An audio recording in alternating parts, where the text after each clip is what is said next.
Sa isang payapang bayan ng San Mateo, naninirahan ang isang batang babaeng nagngangalang Lira. Si Lira ay isang tahimik na bata.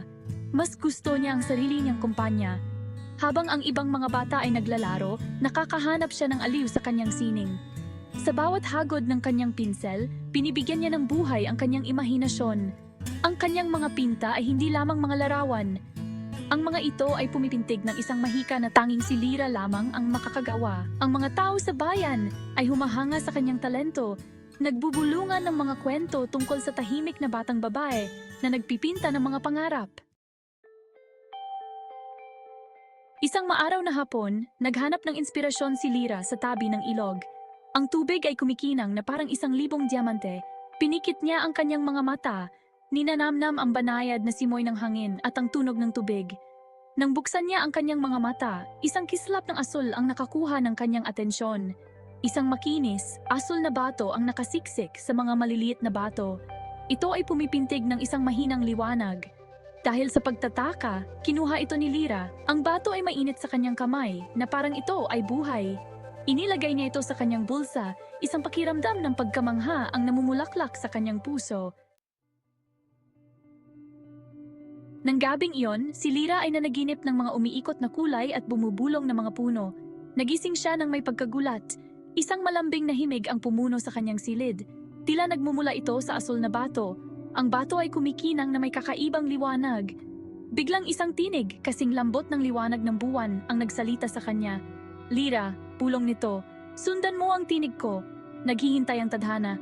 Si Lira, bagamat natatakot, ay nakaramdam ng hindi maikakaila na paghila patungo sa liwanag.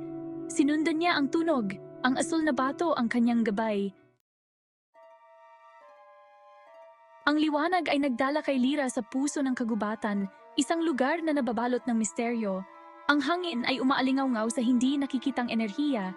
Sa harapan niya ay nakatayo ang isang marilag na puno. Ang mga sanga nito ay umaabot patungo sa langit.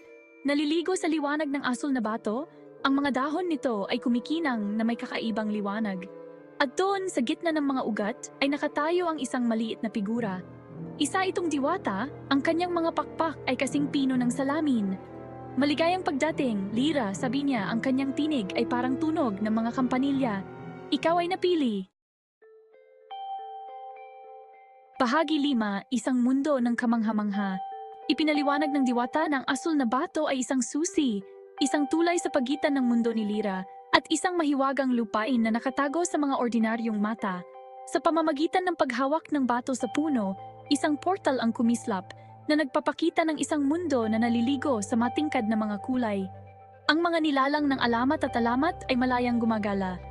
Ang mga nagsasalitang hayop ay magiliw na bumati kay Lira. Ang hangin ay umaalingaw-ngaw sa mahika. Si Lira, ang mahiyain na batang babae mula sa San Mateo, ay nakaramdam ng isang bagong tiwala sa sarili na namumulaklak sa kanyang dibdib. Bahagi 6, mga hagod ng liwanag. Ang mahiwagang lupain, ipinahayag ng diwata, ay nasa panganib. Isang gumagapang na kadiliman ang nagbabantang sumila sa kagandahan nito. Si Lira, ang napili, lamang ang makakapagtanggol dito. Ang iyong mga pinta, Lira, taglay nila ang kapangyarihang magtaboy ng kadiliman, paliwanag ng diwata. At kaya nagpinta si Lira, nagpinta siya ng mga nilalang ng liwanag at katapangan. Nagpinta siya ng mga tanawin na puno ng pag-asa at katatagan. Sa bawat hagod, itinaboy niya ang kadiliman. Ang kanyang sining ay naging isang tanglaw ng pag-asa. Bahagi 7, ang mga anino ay lumalakas. Sa paglipas ng panahon, ang kadiliman ay lumakas. Ang mga galamay nito ay umabot pa sa mahiwagang lupain. Ang mga nilalang ay natot. Ang dating matingkad na mga kulay ay nagsimulang maglaho. Kahit na ang mga pinta ni Lira, bagamat puno ng liwanag, ay hindi lubusang napigilan ang papalapit na mga anino. Isang pakiramdam ng pagkaapurahan ang bumalot sa hangin.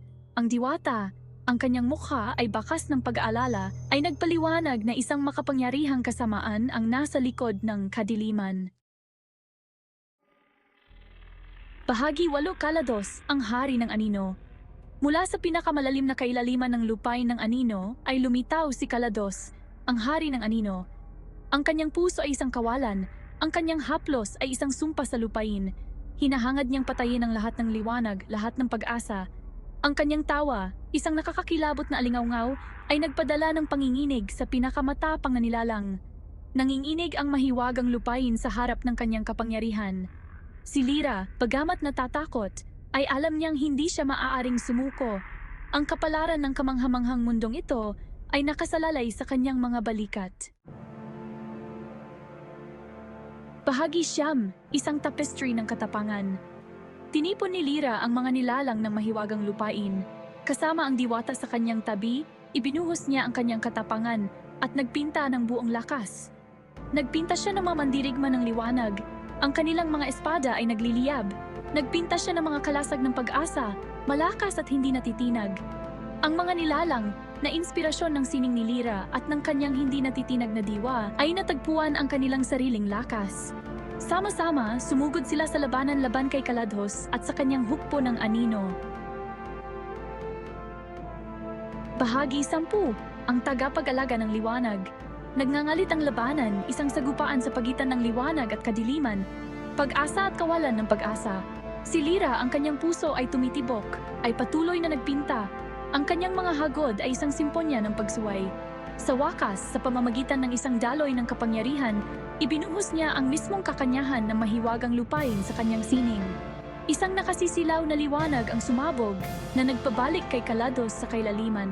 Ang mahiwagang lupain ay ligtas na, naliligo muli sa matingkad na mga kulay.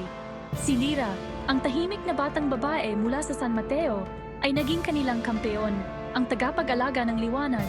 Bumalik siya sa kanyang mundo na binago magpakailanman. Ang kanyang sining ay isang tulay sa pagitan ng dalawang lupain, isang testamento sa kapangyarihan ng katapangan, pagkamalihain, at ang walang hanggang lakas ng espiritu ng tao.